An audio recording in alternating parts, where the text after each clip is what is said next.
Et on continue de parler de la femme avec vous, Virginie Bruand. Bonsoir. Bonsoir. Merci d'être présente ce soir. Vous êtes depuis peu la nouvelle ministre de la condition féminine, mais aussi de la famille, du travail ou encore des solidarités. Tout d'abord, Virginie Bruand, qu'est-ce qu'elles vous inspirent, ces femmes? Elles sont chercheuses, entrepreneuses. On les a vues dans les jardins de l'Assemblée exposer leurs œuvres. Qu'est-ce qu'elles vous inspirent? Elles inspirent que du positif. Elles inspirent le fait qu'on est sur la bonne voie.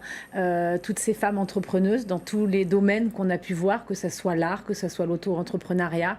Ça fait plaisir parce qu'on voit qu'aujourd'hui, la femme a une vraie place dans la société. Elle l'a prise et elle la confirme et c'est une très bonne chose. Et il subsiste tout de même des problèmes ici au Fénois. Tout n'est pas rose, évidemment. Chantal Gallnon, la présidente du Conseil des femmes, évoquait la mise en place d'un observatoire des violences. On parle également de la violence conjugale, très présente ici en Polynésie, mais également la mise en place d'un numéro vert. Qu'est-ce que vous en pensez ? C'est vrai qu'on est parti du constat sur les chiffres de 2020, sur 3000 violences qui ont été recensées. Plus de la moitié sont des violences conjugales sur des femmes. Donc il y a vraiment urgence. Donc il y a des projets à moyen terme qui vont être faits, avec notamment l'extension du centre Punoteho à Pirée. Mais dans cette attente, il faut que nous mettions en place des actions, peut-être à plus court terme. Et donc on s'est rencontrés avec Chantal Gallnon, présidente du Conseil des femmes, et nous allons continuer à rencontrer les différentes associations qui œuvrent sur le terrain dans les jours et les semaines qui viennent pour mettre ensemble, puisque finalement c'est elles qui sont sur le terrain. Donc ça ne sert à rien de vouloir faire des actions de notre côté. C'est ensemble que nous devons les penser et que nous devons les mettre en place pour plus de résultats finalement. Mis à part les violences faites aux femmes, en tant que ministre de la condition féminine, quelle est à vous votre vision, vos projets pour l'avenir ? Alors c'est une vision qui se fera dans la concertation, c'est-à-dire une chose est sûre, c'est que nous devons avoir des objectifs bien précis, alors c'est très transversal en fait, parce que ça va de l'éducation. Donc sur l'éducation, je vais travailler avec ma collègue de ministre de l'Éducation.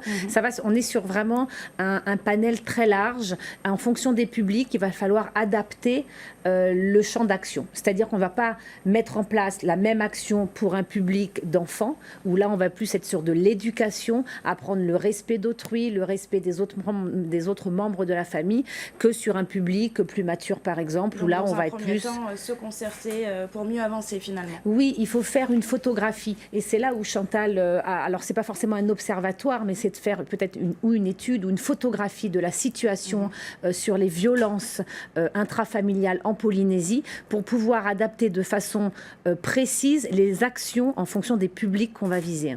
Alors Virginie Bruand, on évoque à présent votre récente nomination. C'est tout récent, il y a 2 semaines. Comment est-ce que vous vivez vos nouvelles fonctions ? Bien. Très bien, beaucoup de travail, beaucoup de dossiers à prendre en main, énormément de services, d'associations. C'est très important pour moi de prendre la température du terrain. Donc je fais quasiment tous les jours, on est sur le terrain pour visiter nos services, nos établissements, nos associations, rencontrer finalement toutes les personnes avec qui nous allons travailler pendant les prochains mois à venir. Alors vous êtes dans la politique, Virginie Bruand, depuis longtemps. Déjà ici au Fénois, c'est un milieu majoritairement masculin et ce n'est pas le seul en Polynésie. Comment est-ce qu'on se fait sa place ? Par le travail, clairement par le travail. Après, en termes de parité, depuis 2001, à l'Assemblée de Polynésie, la parité existe.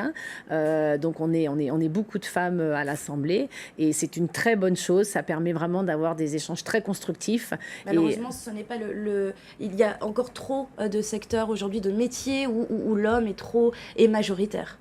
Encore, on le voit à l'université, par exemple. Alors on l'a vu effectivement, je pense, sur des secteurs bien définis encore, mais de façon très générale, c'est un fossé qui quand même est de moins en moins creusé finalement.